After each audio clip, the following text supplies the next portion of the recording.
नमस्कार, जय हिंद। बहुत बहुत स्वागत है मध्य प्रदेश के मेरे सभी साथियों का राम सर यूट्यूब चैनल में। और मैं राम सर आप सभी साथियों का बहुत बहुत स्वागत करता हूं। सुबह जैसा कि आप सभी को पता है कि मैंने विज्ञप्ति दिखाई थी और काफ़ी साथियों का कहना था कि क्या सर ये सही है या नहीं है, तो वो बिल्कुल वो सही थी। और अब फाइनली आपके ईएसपी बोर्ड ने नोटिफिकेशन भी जारी कर दिया है। और इसी के साथ में आपके जो बहुत सारे प्रश्न सामने आ रहे थे सिलेबस को लेकर के, आयु को लेकर के, एग्ज़ाम फॉर्म को लेकर के, बीएड डीएड को लेकर के, सिलेबस में क्या परिवर्तन हो सकते हैं, एग्ज़ाम डेट क्या क्लियर हो चुकी है, इन सारी बातों को लेकर के ईएसबी ने अपना एक प्रॉपरली विज्ञापन जारी कर दिया है। तो मतलब सुबह जो आया था वो थी एक विज्ञप्ति, और अब आपके सामने पूरा एक फॉर्मेट में रूल बुक आ चुकी है जो कि बोर्ड ईएसबी बोर्ड पर आपको मिल जाएगी। फिलहाल हम पूरी चर्चा करेंगे। आयु से संबंधित आपके क्वेश्चन होंगे, एनओआईस वाले अप्रूवल है नहीं है वो, बीएड डीएड, एज के साथ में आपकी क्वालिफिकेशन को लेकर के भी होगा कि सर कौन सी क्वालिफिकेशन चाहिए होगी, सिलेबस को लेकर के, बाहरी स्टेट के साथियों को लेकर के, ये सारे प्रश्न हम पूरी तरीके से डिस्कशन इसमें हम करेंगे। इसकी पीडीएफ आपको मिलेगी Ram sir Indore Telegram channel पर, वहाँ पर आप जाकर के इसे देख सकते हैं। इसके साथ में आपको एक इन्फॉर्मेशन है, बहुत बढ़िया तरीके से संपूर्ण नोट्स मिल रहे हैं। सिलेबस बिल्कुल बदला नहीं है, वही सिलेबस है जिसके आधार पर हमारे यहाँ से काफ़ी बच्चों ने सिलेक्शन लिया था। तो आप भी चाहते हैं कि अगर आपके नोट्स घर पहुँचे, घर पहुँचने की पोस्ट ऑफिस से बिल्कुल सुविधा है। 999 की प्राइस में कंप्लीट नोट्स आपको मिल रहे हैं विथ प्रैक्टिस सेट। तो अगर आप चाहते हैं तो स्क्रीन पर एक नंबर है, उसको लिख लीजिए या स्क्रीनशॉट ले लीजिए, यहाँ पर भी है। इसके अलावा आप अगर कंप्लीट कोर्स लेना चाहते हैं तो रामसर इंदौर एप्लीकेशन पर आपको कंप्लीट कोर्स और सिलेबस सब कुछ मिल जाएगा। अगर आप कोर्स लेना चाहते हैं तो कोर्स के लिए आप रामसर इंदौर एप्लीकेशन डाउनलोड करें। प्रॉपर सारे टीचर आपको वहाँ पर पढ़ाएंगे, लाइव क्लासेस भी रहेंगी और रिकॉर्डेड भी रहेंगी। टेस्ट सीरीज बिल्कुल फ्री मिलेगी। एक बार आप रामसर इंदौर एप्लीकेशन डाउनलोड करके वहाँ पर आप एक बार कोर्स चेकआउट कर सकते हैं, ठीक है। चलिए, तो अब इस पूरी कहानी में शुरुआत होगी यहीं से। देखिए, पहली चीज़ तो आवेदन कब से होंगे, तो सर 1/10/2024 से आपके आवेदन प्रारंभ होंगे। आखिरी डेट क्या होगी? आखिरी डेट यहाँ होगी 15 तारीख तक, मतलब आप 15 तारीख तक आवेदन कर सकते हैं। इसके बाद यहाँ पर आप परीक्षा तिथि देख सकते हैं, 10 नवंबर से स्टार्ट होंगे पेपर, क्योंकि एक दिन में तो पेपर होगा नहीं, पर इसमें भी संभावित लिखा है। इसका मतलब 19-20 हो सकता है, अगर 10 नहीं तो 11, 11 नहीं तो 12 हो सकता है। लेकिन जो आवेदन की तारीख है वो ध्यान रखना, आपके पास 4 से 5 दिन और बचे हैं। 1 तारीख से आवेदन शुरू हो जाएंगे और आखिरी तारीख होगी आपकी 15 दिन में आपके आवेदन भराए जाएंगे। ये तो आवेदन हो गई। सर शुल्क कितना लगेगा? यूआर वाले साथियों को 500 रुपये है, और रिजर्व वाले साथियों को जो है जो रिजर्वेशन का लाभ ले रहे हैं उनको लिए 250 है। मतलब इसमें ईडब्ल्यूएस, एसटी, एससी, ओबीसी और दिव्यांगजन के लिए है 250 रुपये, और यूआर वालों के लिए है 500 रुपये। इसके बाद पेपर जो होगा वो 10 नवंबर से 2 शिफ्टों में होगा, 7 से 8 होगा दूसरा, ठीक है। इसमें ये रिपोर्टिंग टाइम, मतलब आपको 7 बजे पहुँचना पड़ेगा। कितने घंटे पहले? 1.5-2 घंटे पहले पहुँचना पड़ता है। 8:30 से पेपर पहुंच जाएंगे तो 9 से पेपर होगा आप लोगों का, 2.5 घंटे का समय मिलेगा, और 11:30 बजे तक पेपर रहेगा एक। दूसरा 2:30 बजे से शुरू होकर के 5 बजे तक रहेगा। ये आपकी 2 शिफ्टों में पेपर कराया जाएगा। यहाँ पर आपके काम का कुछ फिलहाल है नहीं है, हम आपको ले चलते हैं सीधे जहाँ पे आपके लिए सारी नियमों का उल्लेख किया गया है।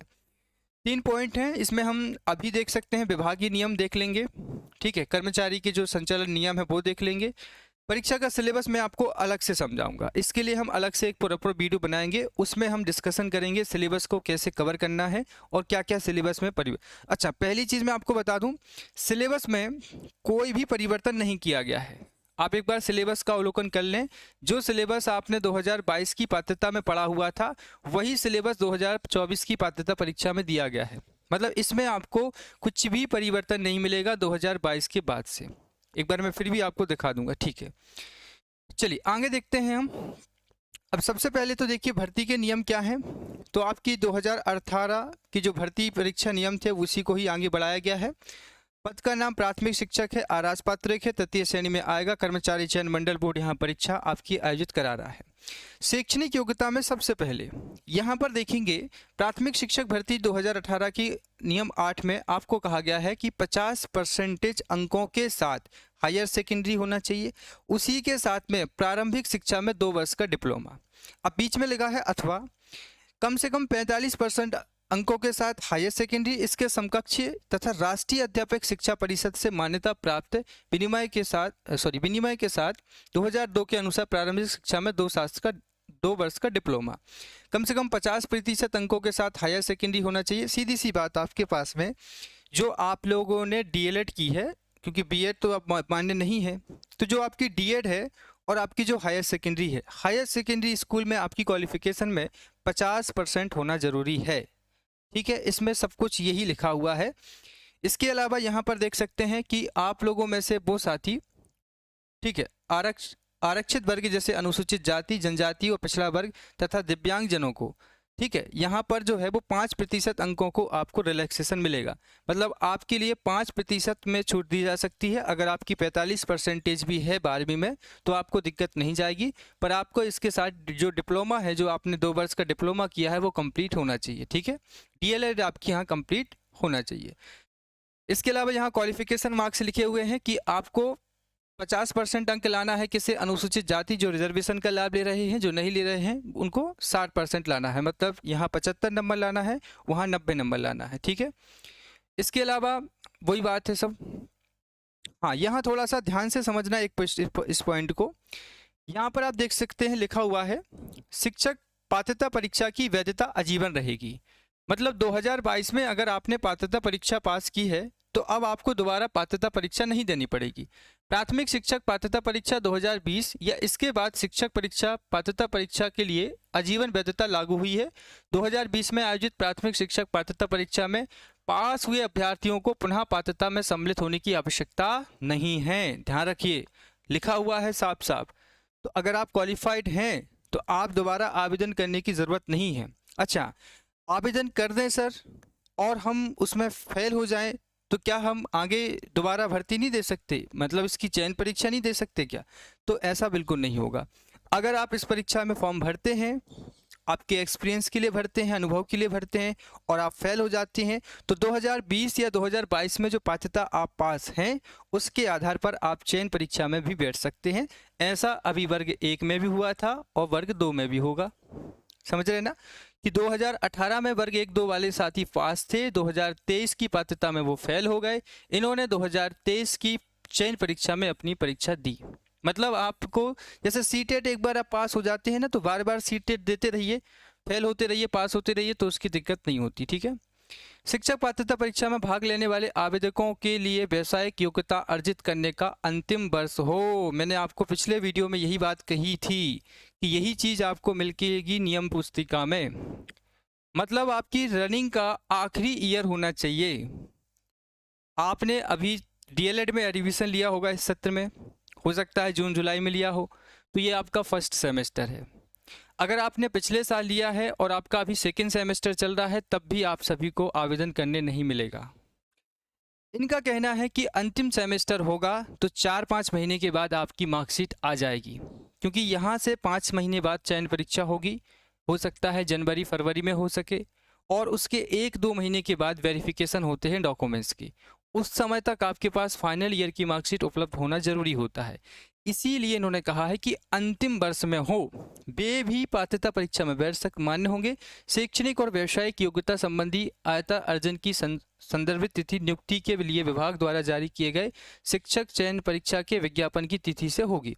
उस तिथि को अभ्यर्थियों के द्वारा परीक्षा अंक सूची उपाधि धारित किया जाना अनिवार्य होगा, किंतु ऐसे अभ्यर्थी जिनके पास शैक्षणिक और व्यावसायिक योग्यता नहीं है अथवा वो निर्धारित व्यावसायिक योग्यता नहीं है, व्यावसायिक योग्यता अर्जित करने के अंतिम वर्ष में अध्ययनित नहीं है, उन्हें पात्रता परीक्षा में बैठने की अनुमति नहीं है।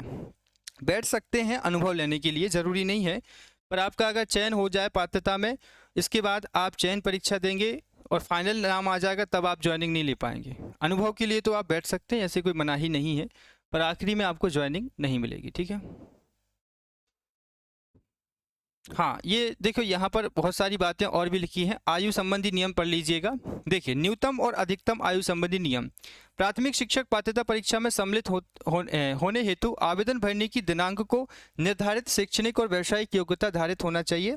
मतलब यहाँ पर आपका अंतिम वर्ष में अध्ययनित होना जरूरी है। उसके बाद आवेदकों की न्यूनतम और अधिकतम आयु सीमा का कोई बंधन नहीं होगा, क्योंकि ये पात्रता परीक्षा है। तो आयु सीमा जो न्यूनतम है, ठीक है, उसमें लिखा हुआ है, मतलब कि कोई बंधन नहीं है आपकी यहाँ पे, मतलब पात्रता में बैठने का।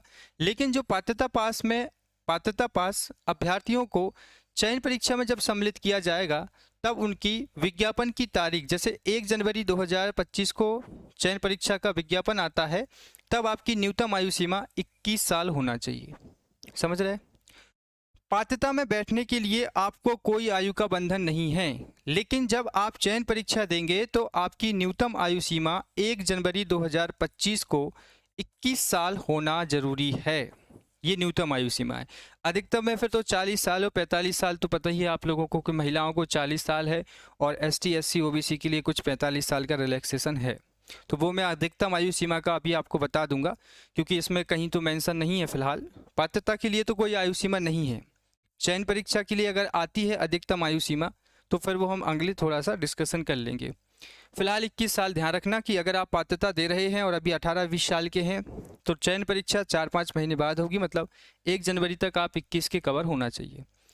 इसके बाद फीस का, हाँ यहाँ देखिए आप लोग, न्यूनतम वेतन आपको 25,000 प्लस 25,300 महंगाई भत्ता मिलेगा, और उसके अलावा जो भी ग्रेड पे बढ़ता रहता है वो आपको मिलेगा। यहाँ पर देख सकते हैं आप लोग,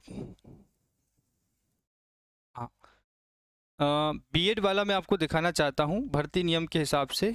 जो बीएड वाले हैं साथी हैं, ठीक है, यहाँ कहाँ गया वो, यहीं कहीं लिखा होगा, वो भी मैं आपको बता देता हूँ, फिर आपको मैं सिलेबस दिखा दूंगा। योग्यता में ही है, एक सेकंड रुकिए आप लोग, इसी में हाई कोर्ट का आदेश लिखा हुआ है। ठीक है, बीएड वालों की बड़ी जिज्ञासा है तो मैं आपको बता देता हूँ, यहीं कहीं आदेश में लिखा होगा कि बीएड वाले साथियों को सुप्रीम कोर्ट के आदेश के हिसाब से नहीं लिया जाएगा। अब उसके लिए मैं आपको पहले भी बता चुका था, और अभी अभी मैंने पढ़ा भी था, कहाँ लिखा था, शायद कहीं भी छूट गया है वो। तो हाई कोर्ट के अकॉर्डिंग, सुप्रीम कोर्ट के हिसाब से आपके लिए इस पात्रता परीक्षा में बीएड वालों को मौका नहीं मिलेगा। ठीक है, अब शायद यहाँ नहीं है, हो सकता है ऊपर निकल गया हो। तो इस बात का ध्यान रखिएगा कि बीएड वाले साथी इस परीक्षा के लिए किसी भी तरीके से उम्मीदवार नहीं बन सकते, और अगर आपका अनुभव है, आप अनुभव लेना चाहते हैं, तो वो एक अलग बात होगी। यहाँ पर कहीं पर नहीं लिखा है, ठीक है। इसके बाद फिर सिलेबस आ जाएगा, नहीं है सिलेबस, ठीक है, चलिए ठीक है। अभी हम इसके बाद सिलेबस को डिस्कशन कर लेते हैं थोड़ा सा। तो ये सारी जानकारी आपको ध्यान रखना है, मतलब आपकी 50% होना चाहिए 12वीं में, ठीक है। इसके साथ आपका डीएलएड होना चाहिए, डीएलएड की अंतिम तिथि में आप रनिंग होना चाहिए। साथ ही साथ में अगर आपने डीएलएड की, इसके ऊपर ही होगा, एक सेकंड मैं देख के बताता हूँ आपको।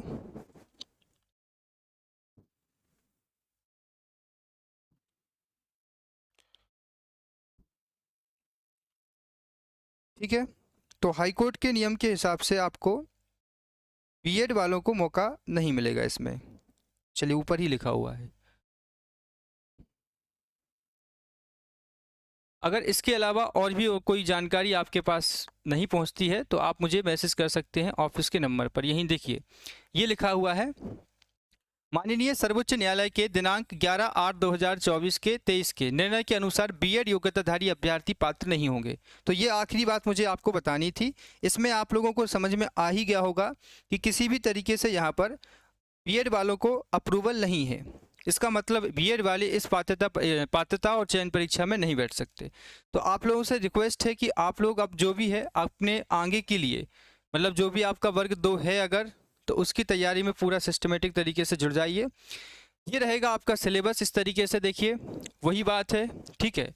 पात्रता परीक्षा 150 अंकों की होगी, 2.5 घंटे का समय मिलेगा, कोई माइनस मार्किंग नहीं होगी।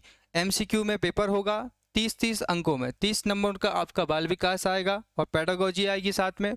30 नंबर की भाषा 1 आएगी, भाषा 2 भी 30 नंबर की आएगी, 30 नंबर की गणित और पर्यावरण आएगी। यहाँ पर आप हिंदी ले सकते हैं, यहाँ पर आप संस्कृत ले सकते हैं या इंग्लिश ले सकते हैं। पहली भाषा सबकी हिंदी होगी, सेकंड में आप इंग्लिश या संस्कृत ले सकते हैं। इस तरीके से 30 अंक में 15 नंबर आपके बाल विकास के आएंगे, जो वो सिलेबस में इस तरीके का रहेगा। ये सब सिलेबस में कोई परिवर्तन नहीं हुआ है, जो 2022 में सिलेबस था वही सिलेबस है, ठीक है। पेडागोजी 15 नंबर की पेडागोजी, 15 नंबर का सब्जेक्ट, संस्कृत में भी वैसे ही रहेगा, साथ ही साथ हिंदी में भी वैसे ही रहेगा, ठीक है। ये गणित आ गई, गणित 15 नंबर की गणित आएगी और 15 नंबर की पेडागोजी आएगी। तो ये सिलेबस आपको मैंने आपके अपने एप्लीकेशन पर रखा हुआ है, जिन्होंने डाउनलोड की है एप्लीकेशन उनको मिल जाएगा ये सिलेबस की पूरी PDF, ठीक है, राम सर इंदौर पर। तो आप जाइए और अभी के अभी इस सिलेबस को डाउनलोड कीजिए। साथ ही साथ मैंने 2023 के 22 में जो पेपर हुआ था, 22 के पेपर का मैंने पूरा PDF आपको यहाँ पर रखा हुआ है, ठीक है। तो इसके अलावा अगर कोई व्यक्तिगत आपकी जानकारी है कि कोई क्वालिफिकेशन से लेकर के है या और भी कोई बात है, तो आप उससे पूछ सकते हैं कमेंट में। और ऑफिस का जो नंबर है उस पर आपको सिर्फ नोट्सों की जानकारी मिलेगी और कोई जानकारी आपको नहीं मिलेगी, ठीक है। ज़्यादा नियम उतने नहीं हैं, क्योंकि ये पात्रता जानकारी है, पात्रता पास की जानकारी है। जब चयन परीक्षा आपकी होगी, अब ये भी क्वेश्चन आएगा कि चयन परीक्षा सर कब तक होगी, तो देखिए चयन परीक्षा के लिए लगभग 4 से 5 महीने का समय मिलेगा, 4 से 5 महीने का समय रहेगा। इसके बाद प्रॉपर तरीके से चयन परीक्षा होगी। अब बात है पदों को लेकर के, तो देखो मैं इतना तो नहीं कह सकता, पर इन एवरेज लगभग 10,000 पद आपके आ सकते हैं, कम से कम 10,000 पद हैं, ठीक है। क्योंकि अभी जो चर्चा का विषय था उसमें 10-12 हज़ार पदों की बात की गई थी, ये मैंने कम से कम बताया है, 15-20 हज़ार भी हो सकते हैं, जो भी होगा। चयन परीक्षा होगी 4-5 महीने में, मतलब हो सकता है जनवरी-फरवरी तक आपकी चयन परीक्षा का आयोजन कराया जाए। ये पात्रता है, इसमें आपको 75 और 90 नंबर लाना है, जनरल वालों को 90 और 75 लाना है रिजर्वेशन वालों के लिए, ठीक है। वीडियो ज़्यादा लंबा नहीं होगा, सिलेबस का डिस्कशन हम अगले वीडियो में करेंगे, ठीक है। Thank you so much watching this video, thank you so much. मिलते हैं एक नई वीडियो के साथ में नए दिन। जल्दी से डाउनलोड करिए एप्लीकेशन को और सिलेबस को पूरे अच्छे तरीके से